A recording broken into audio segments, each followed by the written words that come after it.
शिमला में अवैध मस्जिद निर्माण को लेकर तनातनी काफी बढ़ गई। स्थानीय लोग विरोध में सड़कों पर उतरे हैं, मस्जिद गिराने की मांग कर रहे हैं। आरोप है कि 1 मंजिल की मस्जिद बनाने की आज्ञा मिली थी और 3 मंजिल मस्जिद बना दी गई।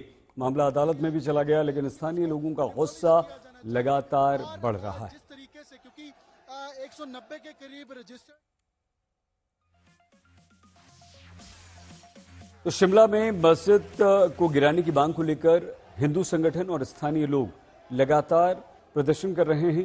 सैकड़ों की संख्या में ये लोग सड़कों पर उतरे हैं और इस अवैध निर्माण को गिराने की, जो कि मस्जिद के रूप में है, उसकी मांग कर रहे हैं। तोड़ी जाए क्योंकि प्रदेश में सभी नागरिक एक समान है। प्रदेश में सभी का धर्मों का सम्मान है और मैं ये कह सकता हूं कि जो भी कानून व्यवस्था को अपने हाथ में लेगा, हमारी सरकार कड़ाई से उसका पालन करेगी। कानून व्यवस्था को हाथ में लेने का किसी के पास कोई अधिकार नहीं है। क्या कारण रहे हैं कि क्यों ऐसी बात फैल रही है, इस पर हमने गहनता से विचार विमर्श किया। कल शहरी विकास मंत्री ने भी इस पर अपना बयान दिया है और किसी भी प्रकार की कोई भी ऐसी वारदात को हिमाचल प्रदेश में नहीं होने दिया जाएगा। आइए सीधे अमन भारद्वाज, हमारे संवाददाता के पास आपको शिमला लिए चलते हैं। अमन हमारे साथ जुड़ चुके हैं। अमन, इस समय स्थिति क्या है?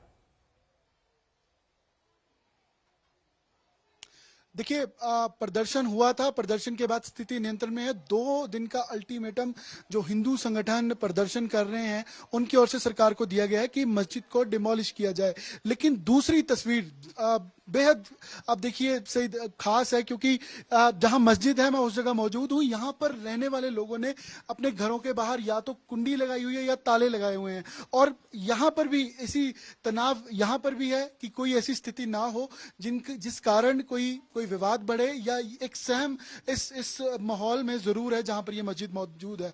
और मेरे बिल्कुल ठीक साथ ये मस्जिद है जिसका दरवाजा आप देख रहे हैं कि इसको भी अभी फिलहाल के लिए बंद किया गया।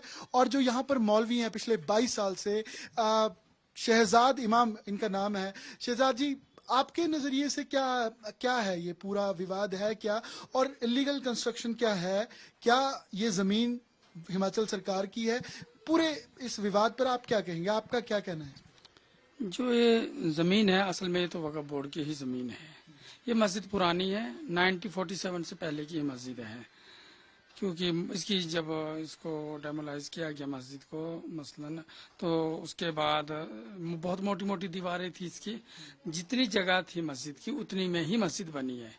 इसके ये नहीं कि इसके आगे पीछे गए हैं। जितने में पहले मस्जिद थी उतने में ही बनी। पर जो मंत्री कह रहे हैं, अनिरुद्ध सिंह ने कहा कि जो इसका 4था फ्लोर है वो 2015-16 में जैसे कंस्ट्रक्ट हुआ, तो क्या कब उसकी कंस्ट्रक्शन हुई, तो क्या वो इलीगल, आपको नहीं लगता इलीगल है? वो है इलीगल या नहीं है? असल में ये जो है वक्फ बोर्ड मामला देख रहा है पूरा इस मामले को, और इसका केस भी चला हुआ है एमसी में। तो उसको वक्फ बोर्ड जो है अपने तरीके से देख रहा है। जिस तरीके से भी वो होगा, जो कोर्ट का मैटर फैसला आएगा हम सबको मान्य होगा। ये फ्लोर कब बना है? सबसे आखिर वाला फ्लोर कब बना है? मेरे ध्यान में 2015 में, हाँ जी शायद। जो एक और टिप्पणियां की गई, जो कहा गया, इल्जाम कहे गए आपके ऊपर कि यहाँ पर 190 की पहले गिनती थी लेकिन अब 1900 हो गई है। लव जिहाद के केस हैं, लव जिहाद हो रहा है, चोरियां हो रही हैं, छोटा छोटा क्राइम है। तो क्या आपको लगता है ये चीजें हैं यहाँ पर? देखो, अगर ऐसा कहीं हो रहा है तो ये बहुत गलत है। ऐसा कुछ होना नहीं चाहिए। मगर लव जिहाद से मस्जिद को जोड़ना या किसी चीज को, मस्जिद से इसका कोई ताल्लुकात नहीं है। ये हिमाचल प्रदेश जो हमारा राज्य है, मैं वैसे कोटखाई गांव सलियाना से बिलोंग करता हूँ। मैं स्थायी निवासी हूँ। हाँ, हम पुश्तैनी ही है। हमारे दादा परदादा सब हिमाचल प्रदेश से ही हैं और जिम्मेदार लोग हैं और सब अपनी खेती बाड़ी करते हैं। हमारे खुद के खेती बाड़ी है जी। ऐसा कुछ नहीं है। तो ये विवाद शुरू कैसे हुआ? कैसे शुरू, इतना विवाद बढ़ कैसे गया? शुरू कैसे हुआ? जो सुनने में आया कि यहाँ पर नीचे एक मलियाना गांव पड़ता है साथ में ही, वहाँ झगड़ा हुआ तो कुछ युवकों ने जो है, शरारती युवकों ने जो है, शरारती युवक मुस्लिम समुदाय। हाँ, जो मुस्लिम समुदाय के जो हैं, उन्होंने जो हमारे एक हिंदू भाई थे उनको सर पे जो है काफी चोट लगी कि लगभग 14 टांके लगे हैं। मगर ये बहुत गलत है। प्रशासन को इसके ऊपर सख्त से सख्त कार्रवाई करनी चाहिए और कार्रवाई भी हो गई है। वैसे FIR वगैरह हो गई है। और हम जो हिंदू भाई हैं जो उन्होंने आक्रोश किया इस मामले को लेकर, हम उनके साथ हैं। आक्रोश में आप उनके साथ? हाँ बिल्कुल, साथ क्यों ना होंगे। अगर किसी के साथ भी बुरा होगा, वो उनका आक्रोश तो ये कह रहे हैं कि मस्जिद को डिमोलिश किया जाए। मस्जिद के साथ इस मामले को नहीं जोड़ना चाहिए। अगर जो मस्जिद का मामला है ये MC में चला हुआ है, ये MC में चला है। जो वो मलियाना में हुआ वो पर्सनल विवाद था। यहाँ ये पर्सनली विवाद था, मगर इसको मस्जिद से जोड़ा गया तो इसके लिए। क्यों जोड़ा गया? आपको राजनीति लगती है इसके पीछे या कोई और कारण लगता है? नहीं, मैं ये भी नहीं कह सकता कि ये राजनीति होगी।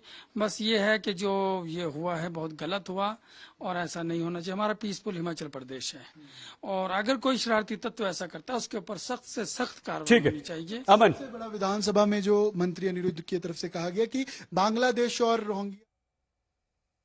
शिमला में संग्राम पर हमने पूर्व मुख्यमंत्री और बीजेपी के नेता जयराम ठाकुर से बात की। जयराम ठाकुर इस वक्त हमारे साथ जुड़ चुके हैं। सर, तालियां तो बीजेपी की तरफ से खूब बज रही थी जब कांग्रेस के मंत्री सवाल उठा रहे थे। देखिए, मुझे लगता है कि इस विषय को कांग्रेस और बीजेपी के बीच में लाने की आवश्यकता नहीं। ये एक भावनाओं से जुड़ा हुआ विषय है। जिस तरह से मंत्री जी ने भी कल हाउस में स्टेटमेंट दी है कि ये निर्माण जो है ये लीगल नहीं है, अवैध निर्माण है। और अवैध निर्माण है जो 2010 में जो है वो ध्यान में आया था, मामला दर्ज हुआ पड़ा, लेकिन कार्रवाई उसमें हुई नहीं। लेकिन ऐसी चीजों में सबसे बड़ी बात यह है कि हिम्मत और हौसला ऐसे लोगों का तब बढ़ता है जब ऊपर से इस प्रकार के इशारे होते हैं। हिमाचल प्रदेश में कांग्रेस की सरकार बनने के बाद मुख्यमंत्री ने एक स्टेटमेंट दिया कि मैं 97% हिंदुओं की पार्टी को हरा करके आया।